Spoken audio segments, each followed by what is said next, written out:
Hey, alrighty. Dreams. Um, one of the fun things about this part of the course is that sleep is fascinating, and within that realm, dreams are even more fascinating. It's really every now and then I just kind of think, what kind of machine would you build that can solve all these tasks like we can solve in the real world. We're doing all this, but then that machine kind of powers down at night and goes into some fantasy world. Like, it just seems, wow, why would this ever happen, and what is that about? So dreams have fascinated people for a long time. It's you go to bed at night and go through these little hallucinatory periods. It's really kind of fascinating that the brain does this. It also represents a real challenge, right? Again, I say psychology is a challenging thing to study scientifically, but as you go to, well, the psychology of a sleeping person, it becomes a little bit more challenging. And now dreaming within sleeping, wow. So we're not going to have beautiful answers for you about what dreams are about. This is certainly one of the frontiers, and until we can see a person's dreams and maybe relate them to their experiences in real life. We may never really understand them, but also keep in mind the following. We may be able to see somebody dream sometime. We may be able to watch their dreams. Sounds crazy, but so too did the idea of watching somebody's brain as information flowed amongst the various parts of it. That's what an fMRI kind of does. It's a machine that allows us to kind of see that. So in my mind, it's not impossible to think that we might someday have a machine that can take activity in the occipital lobe and translate that so that we actually see what they are seeing. Who knows? Who knows? We're not there yet. And so let's talk about dreams and what we know a little bit. And just as a starting place, this isn't a key psychological concept or anything like that. It's quite honestly something I just found on the internet. I don't even know who Hobson is. But I thought this was a good place to start, just to kind of, give us a sense of some of the things that make dreams interesting. And, it does contain often this illogical content, a purple horse with wings, a Pegasus, I guess, flying around while sipping a smoothie. Things like that happen in our dreams. Intense emotions. I don't know. Do you have a lot of intense emotions in your dreams? I don't know that my emotions are any more intense in my dreams. Yeah, I don't know.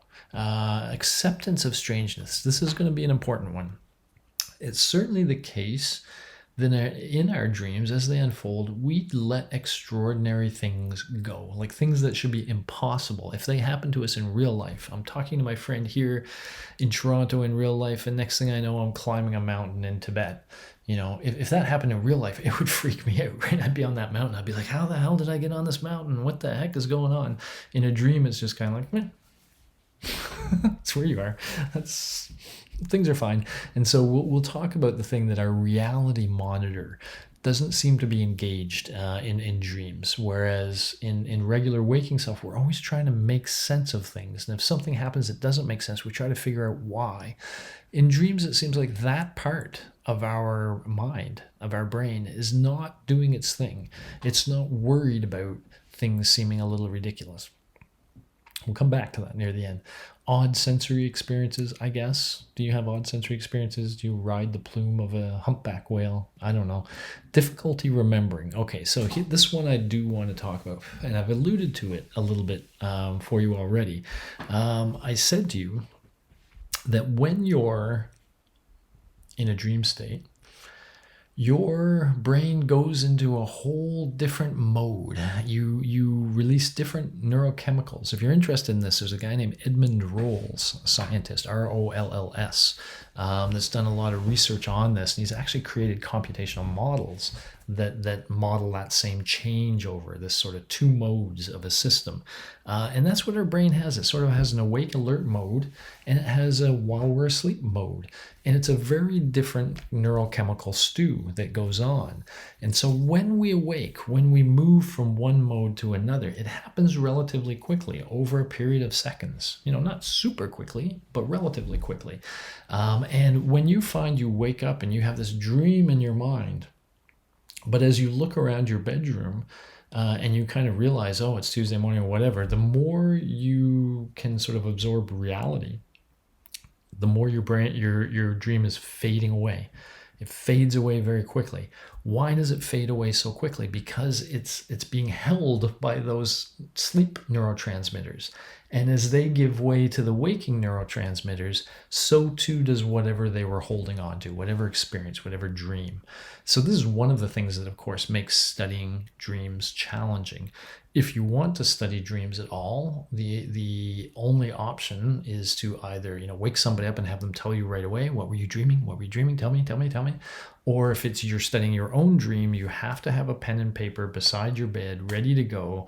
But even then, by the time you wake up and you think, oh, I was having a dream. Oh, I want to record that dream. Where's my pen and pencil? There's my pen and pencil. You've already now gone 3 seconds into reality, or 4 seconds into reality, which is 4 seconds of your dream fading away. So it fades away really, really quickly. That's your best bet, to try to hold on to it and write things down right away, because you'll forget them very soon. But that's what some researchers do. They literally, usually in the sleep lab, will have people come in and wake them up during REM sleep and ask them to recount their dream. And they'll try to figure out if the content of one's dreams are in any way related to something that makes sense to them. This is as close as we can come to scientific. So I'll come back to this in a moment. But, this is a tricky thing, is the difficulty remembering. Another kind of common themes that are in dreams: falling, being chased by some monster, being naked in public. We all have this naked thing. Failing a test, losing teeth. Did you lose teeth in dreams? I don't do that one. Flying, I don't do that one a whole lot either.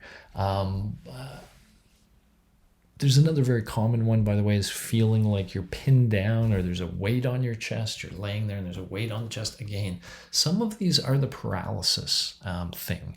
The weight on the chest is kind of the paralysis thing. You can't move.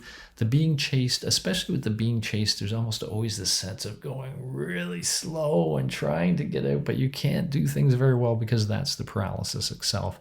The naked in public, I think, is just all the insecurity we're all made to feel about our own bodies, right from birth. And so the idea of literally being naked in public is sort of a fear maybe many of us have. Well, other than streakers, they seem quite okay with it. Nobody streaks anymore. You notice that? Do you guys even know what I mean by a streaker? There was a phenomenon when I was young where people would strip butt naked and go running through public places. Sometimes they would run onto like baseball fields and stuff. Hey, look at me. I don't know. Psychology. Who understands it? Not us. Yeah, all kinds of weird stuff.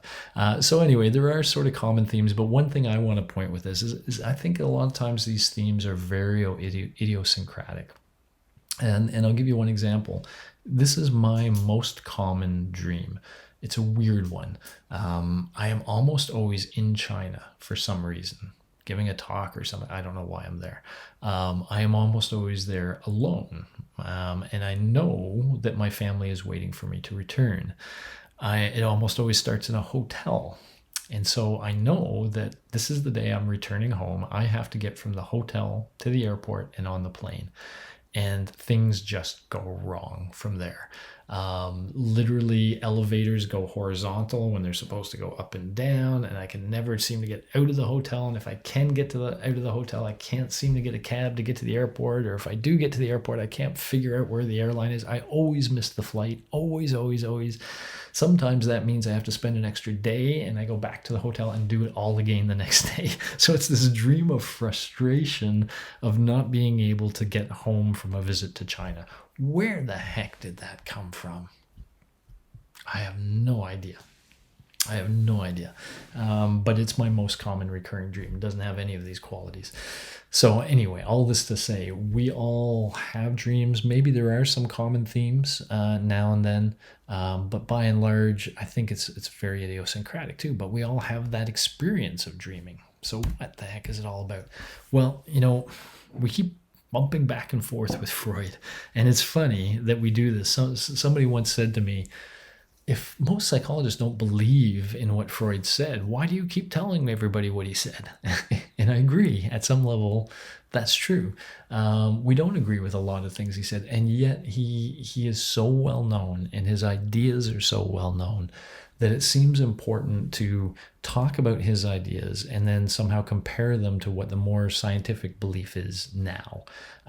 Just so you see the difference and you understand, it's not like we're avoiding Freud, but a lot of us just don't buy in. We think he was a great writer, fascinating, very enjoyable reading, really kind of cool, makes you think, but more like science fiction than science. Is what most of us believe. So at any rate, here's one of his most famous things he did and something he was most proud of, which is his notion of the interpretation of dreams.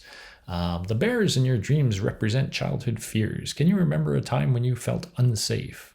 Well, there was the time Mom locked me in a room full of bears. Sure.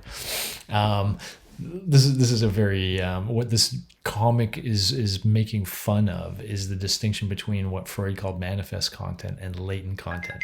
He felt, again, that the unconscious was a much more intelligent and manipulative force than we tend to believe nowadays. Right? Remember I said in cognitive psychology, it's mostly like habit is the unconscious. But he thought the unconscious was much more, had goals, had desires, could take actions on its own accord. And he thought often the unconscious knew the real reasons we behaved the way we did and pushed us, but it didn't let consciousness know about certain things, certain important things. It kept them out of consciousness. And therefore, if a therapist asks a person, why they feel a certain way, they won't know. And the only way the therapist can ever really get at it is to somehow speak to the unconscious or do things that allow the unconscious to kind of slip through in some way.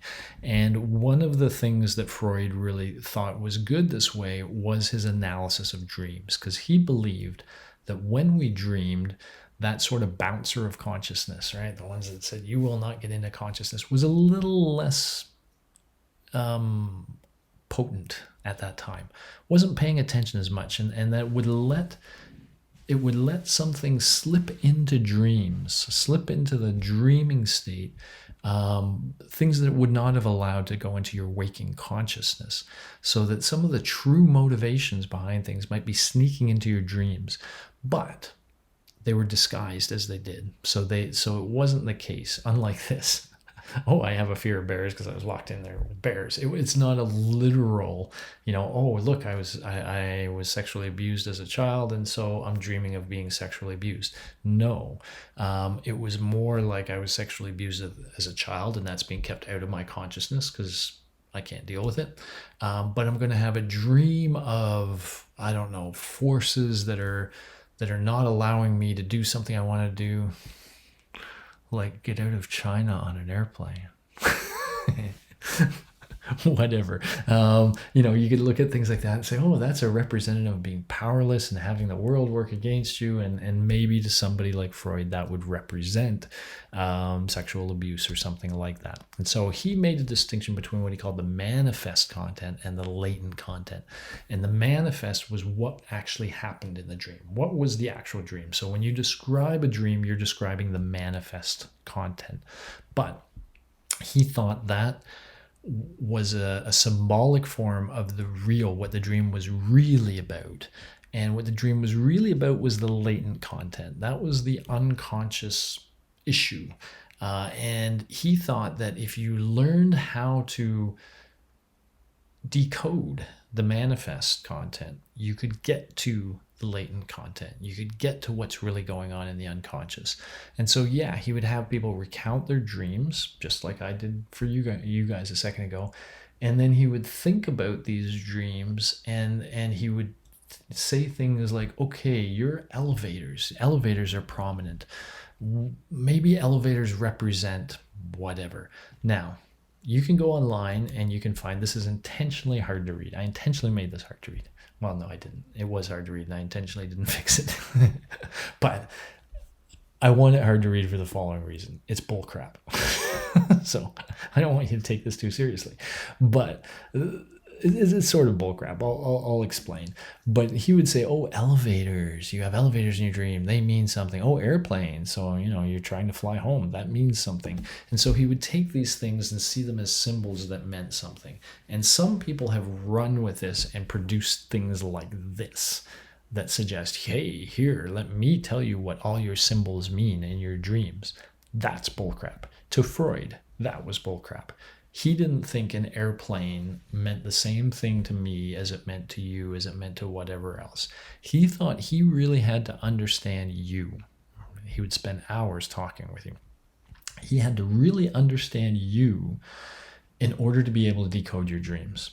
There wasn't just some nice little, piece of paper you could consult and figure out anybody's dreams. No, you had to really know the person. And when you knew the person and you knew the dream, you could get a sense of what these various components of the dream symbolized and what they actually meant about that person's unconscious state that's sort of causing them unhappiness. So Freud would spend a lot of time doing this, and he thought it was one of the most effective. He also used hypnosis, by the way, which we'll talk about in a bit. But he thought this was one of the most effective ways at getting at somebody's unconscious through the interpretation of dreams, which was his very famous book. Okay. Again, as is always the case with Freud, the ideas are fascinating. And that sounds really cool, and it makes us think about our dreams differently. And as always seems to be the case, the real scientists come in and go, yeah, whatever, blah, blah, blah. It's much more boring than that. So here's the real scientist. I'll say the real scientist. This is the cognitive perspective. Again, I keep labeling things cognitive, but that's really post-behaviorist, and we haven't talked about behaviorists yet, which makes it tricky.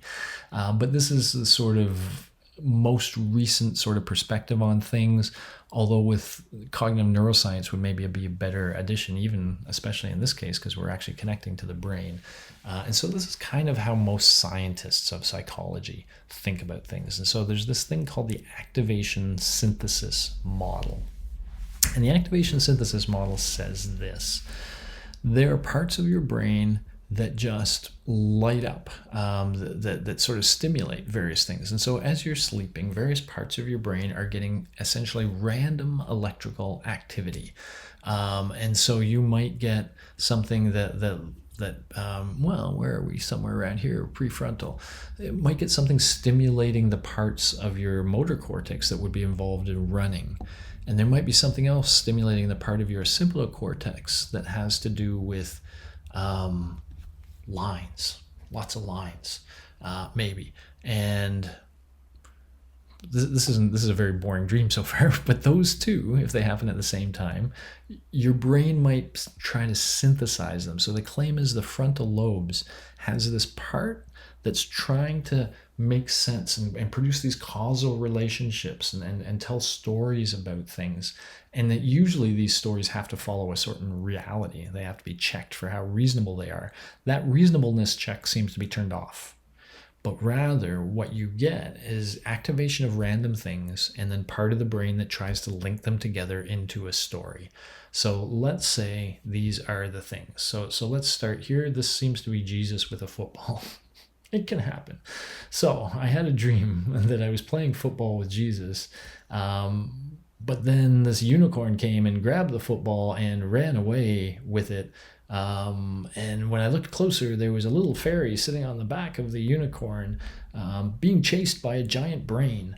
Okay, so none of this makes any sense, but notice that, as you kind of think of Jesus and then football, Jesus with a football, you can sort of tell a story of a sort. And the claim is that's what our dreams are: random activation of stuff being linked together into a story that ultimately doesn't make a whole lot of sense. But it's really just sort of random firing of the brain at night. Now, some people claim that firing isn't really that random, that spontaneous, that there are biases. And this brings us back to unconscious influences and priming. Some people claim, you spent the day interacting with the world, and that has impacted your brain in a certain way, and it's probably made certain concepts a little more likely. After this lecture, you might go away, and for some reason in your head, sitting there is Jesus with a football. I've planted him in your head, planted him in your brain somehow. And maybe the things that you encounter, throughout your day, even the things you didn't attend to very much, maybe they have more of a chance of being stimulated. And maybe they, just but are randomly stimulated along with other things that are randomly stimulated. And so we tell these stories that connect these things, but it might not be random. It may be partly influenced by our experience of the day. And in fact, there's some research that suggests that if they put you through a situation, almost think like the Darren Brown one. They put you through a situation where you experience certain things through a day, and then they wake you up at night when you're sleeping. We find that sometimes those events of the day come through in the dreams more often than we would expect by sheer chance. And so it may be random things that come to mind, like when you dream of your friend that you haven't seen for 10 years. For some reason, they just were activated in your brain while you were sleeping and you dreamed of them. But it may be that the current experience feeds in a little bit. This isn't nearly as fun or exciting as Freud. These dreams are not revealing anything deep or secret about you. It's not your unconscious being unmasked. It's much less exotic than any of that. And that's what we think is the truth at this point in time.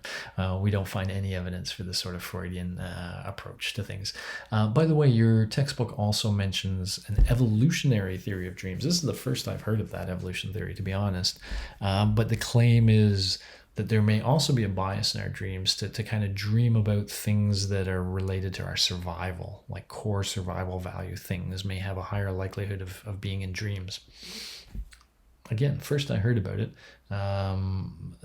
The book cites a paper, so there must be some data to suggest that's true.